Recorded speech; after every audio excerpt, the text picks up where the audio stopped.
When suffering from IT band syndrome, it isn't uncommon for other areas of the body to compensate. So you tend to be weak in the hips and the glutes. Additionally, the pelvis may be misaligned. As a result, your hip flexors tend to get overworked.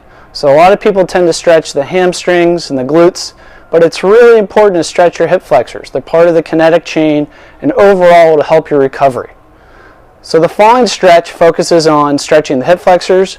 Additionally, you get a nice stretch in the glutes, and an ancillary benefit is you get a slight stretch in the TFL.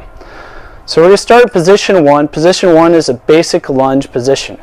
You'll notice, however, that my right knee is a little further back, so normally 90 degrees would be here. I'm a little further back. So I start in the lunge position.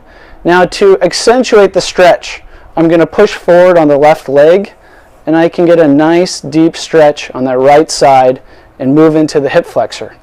Additionally, I like to raise the right arm, and by doing so you get a nice stretch of the fascia on the right side of the body and those areas where it connects down into the hip flexor. You're going to hold this position for roughly 10 to 15 seconds. You're going to start to really feel the hip flexors open up, and you're going to feel a deep stretch. Second position, I'll put both hands on my left knee, I tuck my right toes, and I drive up. So I'm pushing back. My right heel is pushing backwards. My right leg is straight. So I'm now in a strong lunge position. You can hold this for roughly 5 to 10 seconds. This is a good position. You're going to feel a deep stretch again on that right side.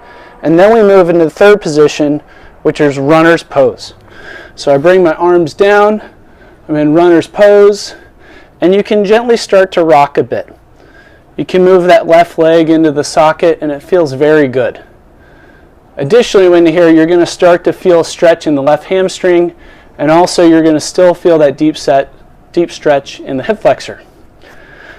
Position 4, those that you have a yoga practice, you will know this. This is pigeon pose. So what we do is we push into our hands. We don't fall apart right. We don't let our posture go all over the place. We want to maintain proper alignment. So I push into my hands.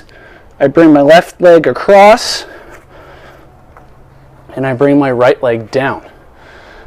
By bringing my left leg across, I'm going to get a nice stretch in the glute, and additionally, the TFL is going to get an ancillary stretch as well. With the toes, I like to pull my toes back. If you let your toes go point down, what happens is the stretch moves into your knee.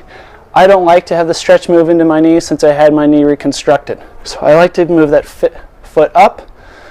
Maintain proper alignment in the hips, and here you're in pigeon pose. And you can rock a little bit, and once you feel steady, you can start to come down and really just relax and enjoy the pose.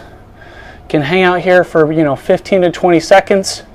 You'll really start to feel the glutes open up, and it's a nice deep stretch.